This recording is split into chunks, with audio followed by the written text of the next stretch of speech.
John Eric Poli here with my MMA news, and today's guest just defeated Alex Morgan by a first-round submission on Dana White's Contender Series to earn a UFC contract. Pleased today to be joined by Blake Bilder. Blake, thanks for doing this, man. Appreciate the time. I know we've been on a roll here trying to get this thing started. I had technical difficulties. You were in a sauna. Your phone overheated. We're all good now. It's great to finally see you. Really looking forward to today's conversation. Yeah, no more technical difficulties. We're good now. His recording messed up, then my phone overheated when I was in the sauna. I just finished up a 2-hour workout. I'm getting all the celebration food off. Everybody wants I don't drink and I don't party or nothing. So I like steak and ribeyes. So all my friends have been taking me out to get tomahawks and go to Brazilian steakhouses. So we've just been eating good and enjoying the fruits of our labor, man. It's been an absolute blessing.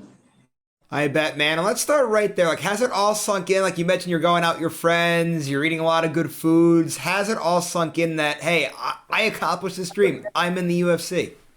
Yeah, man. You know, a lot of people ask me, they're like, hey, how's it feel? How's it feel? Like, what do you feel like? How does it feel? I'm like, honestly, it feels familiar. Like, to say that like I'm like overly excited is a bad way to put it, because I always knew that this day would come. I expected for this moment to happen, you know? So it's exciting, but I feel like it's just the beginning, you know? At least that's my mindset. You know, it's like a lot of people just want to get to the UFC, but I want to be the face of the UFC. I want to fight the very best, and I want the very best to want to fight me. You know, so my goal is to climb up to the top ladder, Shao Kahn. You know, go up to the very top, Mortal Kombat style, and keep knocking them off the ladder. You know, that's the game plan. Well, I can tell you right now, I think you're going to be a big fan favorite because of your message that you have. And right as we're doing this right now, we're all smiles and everything else, but that wasn't always the case with this fight. You had such a powerful message before the fight that brought a lot of tears to yourself, to the commentary team, and to a lot of fans sitting at home as well. Go ahead and explain to everybody who you were fighting for, because it was your brother. There's a big message here. I'm going to let you take it away and you explain it in your words, because you do it a lot better than I can. Man, thanks, John.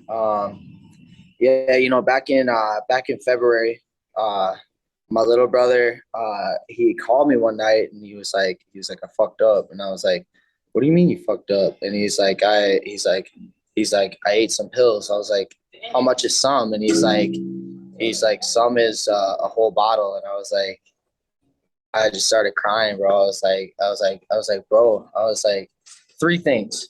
First off, I love you. Second, I'm like, thank you for calling me. You know, bro, like I made an attempt in 8th grade and I didn't tell anybody, and I lived through it. And third, I was like, bro, you gotta get some help, bro. I was like, you have to promise me. I was like, I'll send you money, bro. I was like, go get a coffee from Starbucks and take yourself to the hospital. I'll call you a Uber, a Lyft, whatever you need to do. And he's like, I just feel sleepy. I was like, bro, do not go to sleep. I was like, you got to go to the hospital. And you know, he had a baby on the way at the time. He had a baby mom, you know, a little boy, De Niro, my nephew. And I was just like, man, you know, I would always talk to him and be like, hey, you got so much to live for. And I checked in on him that night. He was cool. You know, he was just like, I don't know. Like, I was like, bro, I know immediately right after you took all that, you regretted it, huh? And he's like, yeah. And I was like, bro, we got a lot to live for. Come on, man. Like we can do this. I've been there. I know, which is why he called me all the time, because I never judged him. You know, I was just there for him.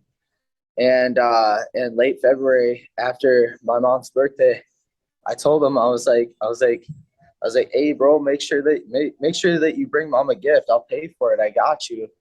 And he brought he brought her some donuts, and and and um and man, like a couple weeks later, he was just acting crazy, man. He was like, I don't know what was going on with him, man. He was just trying to. He's 20, like when we were 20, I was an idiot. I had no idea what I was doing. I was crazy. I was trying to figure it out. I was confused too. You're so young. You got all your life ahead of you, and my mom hit me up and she was like, Braden like did this. He's kind of acting wild. She's like, I'm scared for my own life, and he got falsely convicted of a crime and did 6 months in jail. And this girl that said that he committed this crime completely dropped all charges. So he went to jail for 6 months for something he didn't do. And I think in jail, like, man, it really messed with him. He said that he tried committing suicide in there. But I've said that before too, like, or I used to have the thoughts like every day, but I don't align with that anymore. I don't believe in depression. I just choose not to because I don't want to go down that thought pattern. And yeah, we got the call February 27th. I was over at my boy Lou's house, and my mom called me and told me to sit down, and she's like, Braden committed suicide, and they thought that it was from they thought it was from an overdose, but he ended up going to a trailer park, which was his happy place or whatever, that he would go run around, and he hung himself. And so that's why on the left side I got a black king, because he was a black king to me, and his neck was off to the left side, and it's like, man, you want to be there for the people you love so much, but it's hard, man. Like, what do you tell somebody? He had it in his mind what he was going to do. He planned it. It was like premeditated for so long, and I tried telling him and I tried talking to him, but I think he just had his mind made up, and he told a lot of people what he was going to do. And his baby girl, my little niece, Ketalea, was born a few days before my birthday. And so he's got two babies that are going to grow up without a father, and it sucks and it's unfair, but it is what it is. And I realized, like, he had his choices and I still have mine, and I was down and out and depressed for a little while, but we gotta live our lives no matter what. We gotta stay strong. We gotta push hard. We gotta be there for the people that believe in us. I think that it would be a disservice to God, to myself, to my family, and everybody that believes in me to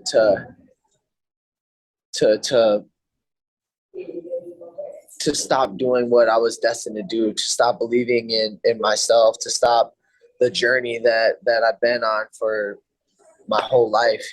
For the past 15 years, I've been fighting in the gym every single day, and winning on Tuesday night, getting that finish against the number one fighter in all of Canada for the featherweight division from a great gym, from the TriStar gym, man, that was just like that was such a statement. Like, I've been so laser focused, training 2 to 3 times a day, every day, nonstop.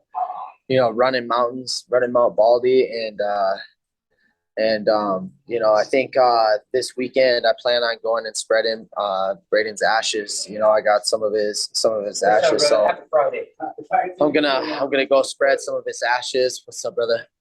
And it just feels like the right time, so it's just crazy, man. Like, my old mentor, he's still my mentor. He's like a father figure to me, man. He believed in me, but like when nobody did, took me on presentations, showed me how to do business, showed me how to be a man. And he said, now big shooter. He's like, there ain't no living and dying, boy. So we better get better better get busy living. I think it's a Clint Eastwood quote, but I had really good mentors that I sought out that really left lasting impressions on me, and and it's just so important to be around good people that believe in you and build you up and talk you up and get away from the people that are bringing you down, that want you to do drugs, that want you to drink with them, that that aren't looking out for you and have your best interests at heart. And right now, I just have a bunch of amazing people around me, and I wish I could have been there more for my little brother Braden. But I went back and I looked at all of our messages on like Instagram and our recordings, and I'm really happy with the conversations that we had, and it's cool to go back and hear his voice and hear some advice that me and him had. It was a beautiful thing. So, Blake, first off, my condolences, and it's such a powerful message, and God bless you for being able to tell that story. It's not an easy thing to do, and I can see why everybody's been so choked up as you tell it, man. It's such a very deep and meaningful thing, and with all of that being said, I'm sure now that you're in the UFC, you're going to use this platform to be a mental health advocate, and just how important is it to be able, so like for you, for example, to be in this position to speak to the masses about things like this, because there are resources out there are help out there, and mental health is a real serious thing in this country that sometimes I feel it does indeed get overlooked, and it is something that needs to be more focused on. Yeah, it's like this, bro. It's like it's like it's like if you got a headache, or like it's I was just talking to my chiropractor about this. It's like I used to have like some neck injuries, right? And it's like, man, oh yeah, I want to train, but like my neck, and like people will look at you, and because it doesn't look like anything's going on, people go like, ah. But if you got a big old black eye, you're like, oh man, hey, they're like, whoa. So sometimes it's like the things that you can't see or the things that you can't perceive, sometimes it seems like it's not there. And sometimes it seems like, just get over it. Oh, just like you should be stronger than that. You should be better than that. And it's one of those sneaky things. I've dealt with like depression and all that my whole life, and nowadays I just choose not to believe in it, because there's Tony Robbins always talks about like your RAS, like a reticular activating system. It's like if I drive a Ford Fusion, so when I bought my Ford Fusion, now I see them everywhere, right? Like whatever car you buy, like like you see it everywhere. It's like if I told you right now for the next 10 seconds, like find everything in the room that's green. Look around, look around, look around, find everything in the room that's green, that's green, that's green, that's green. Stop. Tell me everything that's blue. It's like you can't, because your focus is on green. And green is I have depression. Blue is the other side of the coin. I don't believe in depression. So if you're looking for depression, if you believe you have depression, you start to find all the reasons why you align with that. You align with that program, with that thought, with that feeling. And then the final result is I have depression. Like, look at all these reasons.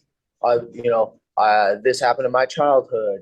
This happened in school, and you'll start to build up all these things, and it's building a wall around you, and it's cutting you off from the world. And that's what happens to so many people. How many people nowadays are like they're afraid of the unknown, afraid of the future, and they're like, oh, I have anxiety. Oh, this gives me anxiety. I have anxiety. I can't do that. Or I have OCD. Like, people self-diagnose, and it's so detrimental. So I think how you talk to yourself and what you say to yourself and what you believe needs to be shifted. And if somebody can go along and say, like, especially like me, like, man, I felt like had like clinical depression, but I just hit it. But now it's like, now that I don't believe in it, I don't believe in it. I think it's like a marketing campaign that everybody like bought into at some point in time. I do not believe in it. And once I stop believing in it, all of a sudden it's disappeared. I felt sad. Yeah, I felt those emotions right there, but I do not stay there. I do not dwell in that feeling. And it's been one of the most like life-changing things. And I say it like this, like there's some people that might be like, you don't understand, it's a chemical imbalance. It's I do have clinical da da da da da. And it's like, well, why do some people that have clinical depression take a sugar pill and then all of a sudden the placebo effect happens and they're like, oh, I'm so happy now, I'm doing da da da da da. And all it was a sugar pill. So what was it? It wasn't the pill, it was the belief. It was the program that you ran inside your head. And that's what changed. That's what changed. So it's the belief system that we hold, it's the paradigm. Absolutely. And like I said, it's great that you're going to be an advocate for this now that you do have this platform with the UFC to go about and get these messages out there. And it's hopefully it'll be great that you'll be able to help people along the way with all of this. But if it's okay, I do want to actually shift gears to a few other topics before we run out of time here. I do want to talk a little bit about, obviously, the reason why we're here, you getting this contract and Dana White's Contender Series. You mentioned about it briefly a little bit before, right? So Alex, and I had interviewed Alex before this fight, and everything like you said, right? Alex, number one fighter in Canada, longtime member of the TriStar Gym, now running his own gym, being in a coaching role. A lot going into his resume, but you had a great resume too, right? You're coming in as a Cage Fury champion.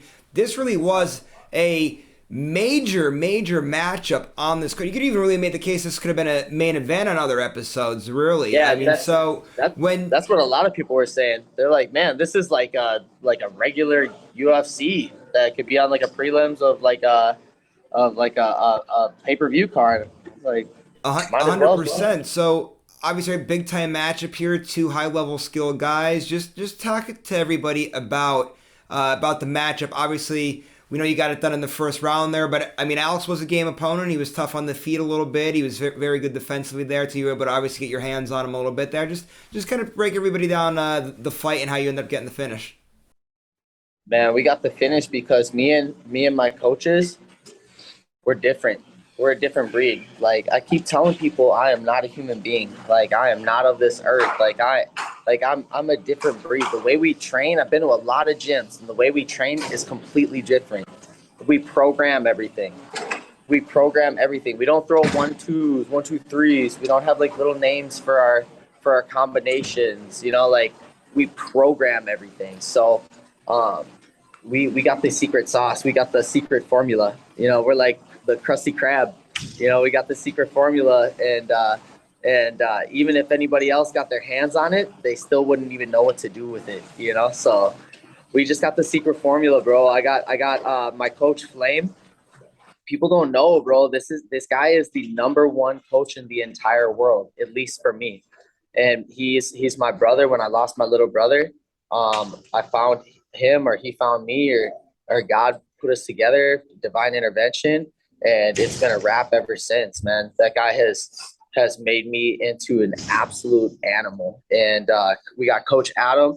He's tying the MMA together like really nice and blending that. And then we got my jiu-jitsu coach Felipe Fogelun, who's just an absolute savage. So jiu-jitsu black belt, judo black belt, and just all around like savage with grappling. So for me, I just feel like we're on a whole different level, and we're 5 steps ahead. I was ahead in that fight. The whole fight, I was programming and setting up that shot. We went over it 1,000 times. I even said if they went back and look at the cameras, you would go into the back room before the fight. We were throwing that exact shot, how we set it up and everything. Yeah, that is something how you guys are able to plan it out like that, and that your coaches had that programmed in you. It's something how it really all came to fruition there. The other thing I wanted to ask you about too with this, so obviously you just mentioned there about the performance. Obviously, we had the whole backstory. It was a shoo-in, right? You're going to get a UFC contract. Dana White came out and made comments. I'm not sure if you saw it. It was kind of a big topic on MMA Twitter later that night, and it had a lot of people worked up on social media. He made a comment along the lines of like, normally on the show, I'm not out here to sign a 32-year-old prospect. And obviously, a lot of people are like, well, why put a 32-year-old on the show? And is there going to be an age discrimination on this show? And maybe Dana did misspeak in that moment. Maybe that's, you know, he could have worded things better there. But I just want to get your thoughts on those comments. I mean, I have obviously tremendous respect for Dana White and everything he does with the UFC. I'm sure you probably do as well. So I want to get your thoughts on those comments, though, and kind of how everything played out with it. Oh man, for me when he said it, this guy's just building contrast, you know. He's just trying to gas it up a little bit. In my head, I was like, I'm getting signed. There ain't no way around it. There ain't no way around it. I'm getting that UFC contract. He's just trying to just mess with me a little bit, mess with everybody. I think I was like in my head, I was like, he's just trying to build it up. So that's the way I saw it the whole time. I mean, whether he's serious or not, he's like, it's not up to me. It's up to the matchmakers and what they think would be the best fights to make out there. So I thought it was fun. I thought it was funny. Honestly, I was gonna go up to him and I was gonna hit him with the Ed Bassmaster and just be like, unreal, and like hit him with like some smart comment, you know, like unreal, not on my worst day, pal. And just do something funny, but I was like, nah. I was like, it's a little fresh. I'm gonna get the contract signed, and then maybe I'll do some pranks. Well, whether or not, even if it didn't matter like with the show or anything, I'm sure you would have gotten that call up anyway because you were a two-time champ in the Cage Fury promotion, which the UFC has tremendous respect for. It really is one of the few UFC feeder systems. Just want to get your thoughts on what it was like fighting in that promotion, kind of how that helped you to prepare for this moment in time. Because when you're in Cage Fury, you're fighting a lot of high-level guys that are ready, just like you were, to get into the UFC. Like almost like that one step away. Just need that one little opportunity to get into the UFC. Oh man, it was great. You know, I was looking to step it up, and I wanted to fight for a title. I was ready, and my management at the time knew it. So we were gonna fight Eddie Torres, and then I think he couldn't make weight. He said that he got COVID, but I don't know. It was a little sus, but that's neither here nor there. I don't care. Whatever. The fight didn't happen, and then they offered me. Eddie Torres was 4-0. The guy that they offered me was on the prelims, but he was 10-5. And I was like, let's run it. Boom. Within 5 seconds. I was like, let's run it. And they're like, you can not fight, you can do a 3-round fight, or you can go for the title. And I went up to him, I was like, hey, Frankie, I was like, I came here to fight for a title and win a title. I was like, so I wanna do a title fight. I was like, I'm not trying to do a 3-round fight. If we're doing it for the title. He's like, I'm down. Absolutely. Thanks for the opportunity. I was like, yeah, of course. But this guy had 4 times as much experience as the guy before. You know, and experience says a lot. You know, a guy that's 10-5, that's a big deal. And he's a black belt. And he's like a veteran in the sport. So, you know, it was a last minute opponent change, you know. So it's like my willingness to take on somebody like with a lot of experience as a young pro. You know, like I think that says a lot about me. And then we fought Reggie Baldo Carvalho. He was training with Alex Pereira. You know, he had Glover Teixeira in his corner. So, and we finished both of those guys in brutal fashion. You know, choked out Frankie, knocked out Reggie, and now made Alex Morgan tap. You know, so I mean, I'm here to finish, guys. My last 4 fights, all finishes.